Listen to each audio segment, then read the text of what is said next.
တစ်ခါတော့ကမ္ဘာပေါ်မှာအတန်မာဆုံးလူသားအနေနဲ့မှတ်တမ်းတင်ထားခံရတဲ့လူတန်းကြီးအတီဟောအကြောင်းပါအတီဟောဟာအလေးချိန်900ကီလိုဂရမ်ကို deadlift မပြနိုင်ခဲ့တဲ့တညီသေးသောလူသားပါမြင်သာအောင်ပြောရရင်စံအိတ်ဆက်တအိတ်လောက်နဲ့ညီညာတဲ့အလေးချိန်ကို2016မှာတရားဝင်မှပြခဲ့ပြီးကမ္ဘာစံချိန်ကိုချိုးပြခဲ့သူပါအဲ့ဒီလိုမှပြရမှာလဲနှာခေါင်းသွေးတွေပေါက်ထွက်လာသည့်အထိပြင်းထန်ခဲ့ပြီးလူအများပြားအံ့ဩမင်သက်ချီးကျူးခဲ့ရတာပါ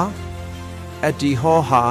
2019 World Strongest Man Competition ကိုလည်းအနိုင်ရခဲ့တဲ့သူတစ်ယောက်ဖြစ်ပါတယ်ခုချိန်မှာတော့အတီဟောဟာအနားယူသွားပြီဖြစ်ပြီးယနေ့ချိန်ထိသူ့ရဲ့စံချိန်ကိုချိုးဖျက်နိုင်တဲ့သူပေါ်မလာသေးပါဘူးအတီဟာလက်ကျန်ဘဝကိုဟာတာဗီဒီယိုလေးတွေရိုက်လိုက်အကျော်ရန်လက်ဝှေ့ထိုးလိုက်MMA ဝင်ကစားလိုက်နဲ့အေးဆေးဆေးဖြတ်တန်းနေပါပြီအားလုံးကိုကျေးဇူးတင်ပါတယ်ဘေးကင်းကြပါစေ